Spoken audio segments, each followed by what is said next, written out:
Нашия нов гост. Тя се казва Ася Борисова, училищен психолог и лайф коуч с много богат опит в работата с семейства, деца и родители. Нейната мисия е да подпомага хората в постигането на психологическо благополучие и развитието на здравословни връзки. Ася има сертификати и обучения в областта на психологическото и родителско консултиране, умее техники за групов психотренинг за деца и юноши, може да работи с метафорично-асоциативни карти и прави коучинг школа за родители. Ася съчетава своите знания и умения, за да предоставя персонализирани решения и подкрепа за постигане на по-балансиран и удовлетворителен начин на живот. Здравей, Ася! Много ми е приятно. Здравейте! Много ми е Изключително. приятно, че днес ще си говориме по тази много важна тема. И като начало бих искала да ти задам следния въпрос. Какви са твоите наблюдения? Търсят ли съвременните родители квалифицирана помощ за справяне с проблемите при отглеждането на децата си или разчитат на инстинктивно налучкване на родителски модели? Здравей, Ками! Благодаря за поканата първо. Здравейте и на всички зрители, които ще гледат тази така изключително полезна и наболява тема, свързана с родителската компетентност. Относно въпроса ти, за моя голяма радост, моите наблюдения са, че все повече родители се обръщат към специализирана помощ. В началото идват с заявката: детето ми има проблем, оправи го. След това в процес на работа осъзнават важността на успоредната работа както с децата, така и с тях самите, за да бъде ефективна работата и да постигнем резултатите, всъщност заради които са ни потърсили. И да, по-скоро моите впечатления са: търсят все повече и повече специализирана помощ. Можем ли да обобщиме примерно в 2-3 основни теми на така проблематиката, с която пристигат и родители, и деца?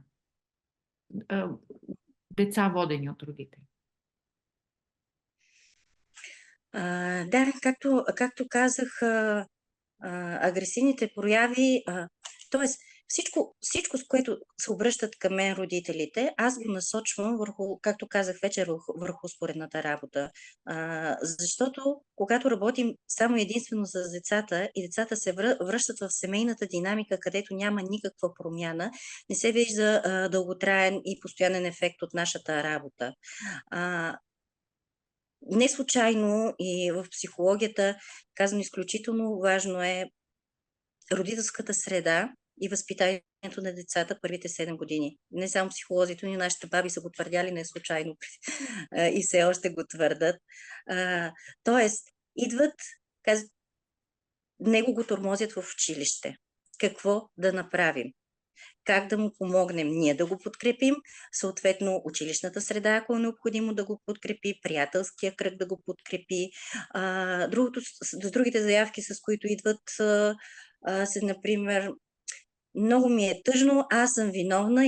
Имах една майка съвсем скоро уикенда. Много ми е тъжно, аз съм виновна, с цел да я предпазва от боледуване, не я пусках да играе с деца, не я пусках на ясъл да ходи и сега детето ми няма никакви приятели и се чувства изключително отчуждена и тъжна и свита и затворена в себе си. Това относно приятелския кръг и самооценката на дечицата. Много голям проблем също е екранното време при децата и това, че те прекарват много време на електронни устройства, таблети, телефони, плейстейшъни, поражда в тях страхове. Дечица идват, родителите ги водят, защото сънуват през нощта кошмари, не могат да спят сами, по-малничките, които са дори с нощни напикавания идват също така, и всичко това е поредено от страхове, които по някаква причина се пораждат с тях, и една от тези причини е дългото време прекарано на електронни устройства. Добре, могат ли родителите да се самообучават в интернет? Има ли достатъчно материали на български, които да кликнеш и да намериш някакъв отговор? Много материали има.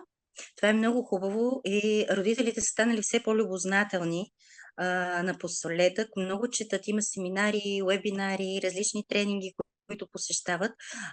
И това много ме радва, защото те са отворени и имат желанието да възпитават едни психично здрави същества и едно психично здраво поколение. Но това понякога е нож с две остриета. Да, много е хубаво да са информирани, много е хубаво да се чете, да не се изпада обаче в такива крайности за излишна илюзия и представа и начина, по който се тълкува, може да изиграе точно обратния ефект от това, което всъщност искат да постигнат. Да. Добре, ако, например, съм майка на един първокласник или второкласник и са започнали някакви проблеми в училище, поведението на детето коренно се е променило. Аз го виждам, че страда. Какви стъпки трябва да предприема? Какво да направя? Първо, второ, трето? Как да постъпя? Първото, което е, да, пак се повтарям, казвам, че много е хубаво да четат, защото родителите, когато четат, осъзнават, че необходимостта от специализирана помощ. След това, ако е първи клас и е в училище, разбира се, е необходимо да се обърна в зависимост от това какъв е проблема, дали ще училищен психолог, класната, да получат малко повече информация за причината за възникване на този проблем. Родителя много добре вижда промяната в своето дете и когато види такава промяна, се информира от заобикалящата го среда дали нещо не се е случило, за да предизвика тази промяна, на какво се дължи, в какво се изразява. Ако не постигне резултат с тази самостоятелна работа с помощта на педагози и училищни психолози, разбира се, вече са индивидуалните сесии и консултации с детските психолози като нас. Съответно, в психологията ние си имаме определени въпросници, тестове, диагностики, които си правим на децата, подкрепяме родителите, като работата е една, максимум 2 сесии с децата, поне моята практика е такава, и задължително сесия с родителите. Най-много 2 сесии с децата и сесия с родителите, която ги помагам какво да бъде поведението, как да се държат, и вече тук прилагам към родителите по-скоро коучинг уменията, които имам. И сами достигнат до извода какво е необходимо да променят. Къде е разковничето, къде бъркат и каква е причината за това поведение. Добре. Опитвам се да си представя, отново съм майка на това същото дете, което е в първи, втори клас, и за първи път се сблъсквам с такъв проблем. До сега не съм ползвала психологическа помощ и не знам какво да направя, какво да напиша в интернет, за да открия правилния човек. Ако искам да намеря доктор, отивам в Супердок или как беше тази апликация и намирам. Как намирам детски психолог? Когато имаме нужда от медицинска помощ, отиваме главоболие, силно главоболие сутрин или някакви проблеми, си пишем в Google основно проблема, който индикираме в себе си. По същия начин, много и от нас майките, аз също в ролята си на майка на 2 прекрасни дечица, когато имам някакъв проблем, например, детето ми крещи без причина, директно пише това. Или причини за детска агресия, защо детето ми е така. И като въведеш тези ключове думи, в зависимост от сайта, който се търсите, излиза това, което всъщност търсиш, и вече родителя си преценява, филтрира информацията и се насочва. Но това са основните източници. Основните източници са и интернет.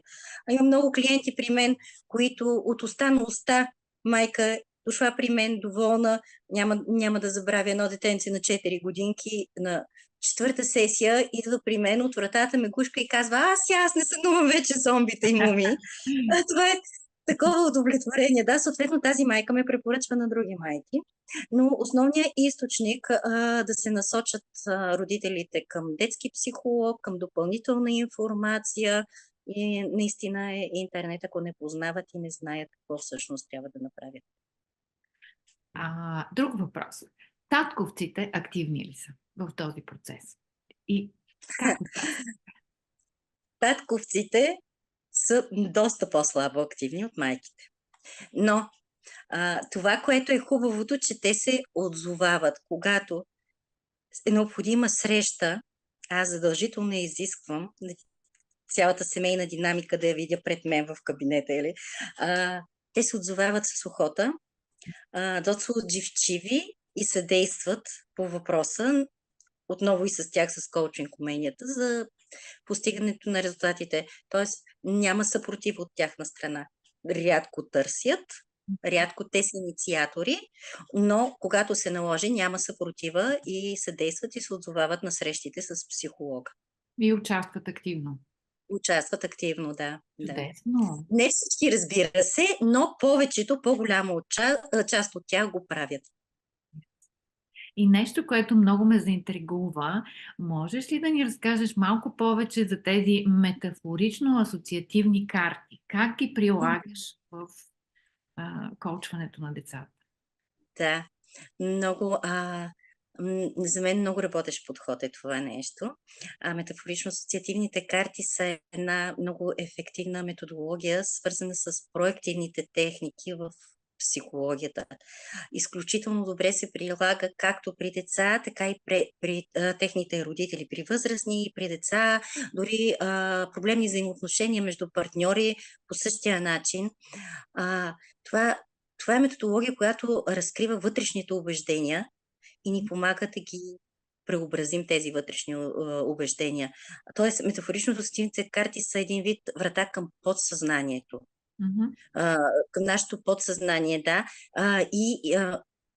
Вади от нас абсолютно всички ограничаващи вярвания, убеждения, помага ни да ги осъзнаем чрез метафори и асоциации на изображенията на картите, които са картини по различни картинки, и ни помага да ги осъзнаем съответно и да ги преработим.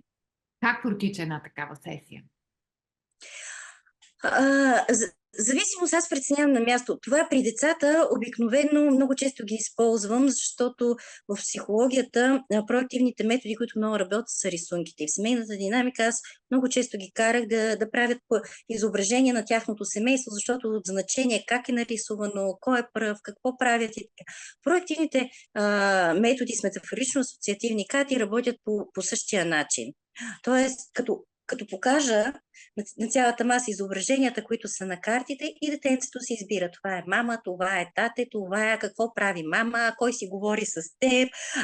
Тоест, показва абсолютно всичко, което детенцето има в подсъзнанието и крие в себе си, разказвайки по картинката и по изображението.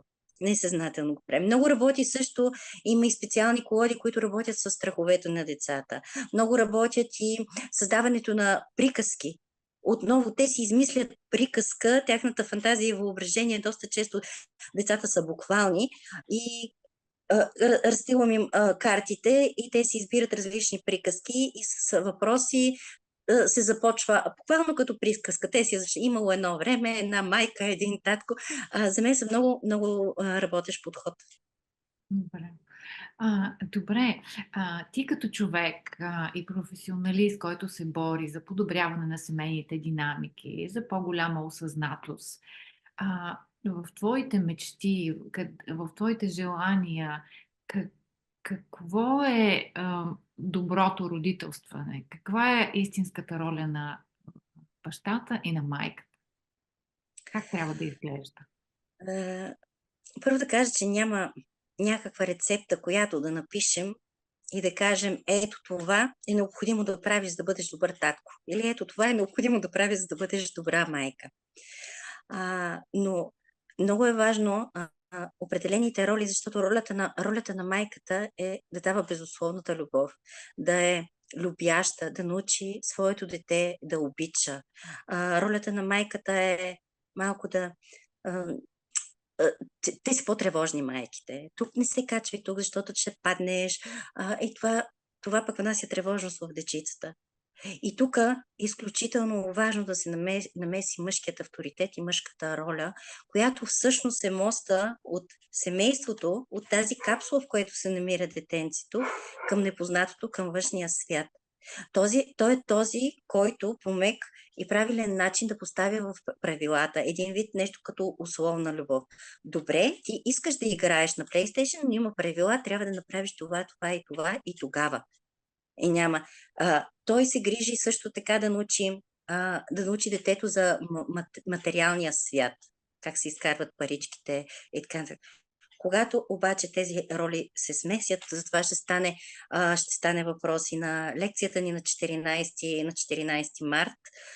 Когато тези роли се смесят, тогава възникват така наречените много чувани в последно време дума травми в детството, които оказват влияние, но то си е наистина така. И тези травми идват именно от началото, първите месеци, години, дори от пренаталния период, дори казват някои психолози, се създават именно от неправилните роли на майката и бащата. Не само, разбира се, но това е част от създаването им. Много интересно. Много, много, много ти благодаря за този разговор. Пожелавам ти успех в работата в тази много сложна материя. И за нашите зрители бих искала да ги поканя, ако искат да научат нещо повече по тези въпроси, ако истински се интересуват и искат да подобрят атмосферата вкъщи, взаимоотношенията с детето си и с партньора си, да заповядат на 14 март на среща с Ася Борисова. Много ти благодаря отново и до нови срещи. Благодаря и аз изключително много, Ками. Ще се радвам да бъда полезна и повече родители да се присъединят към нас и да чуят тази изключително важна тема. Да, Благодаря ви много. До нови благодаря и аз. срещи. До нови срещи. Добре, готови сме.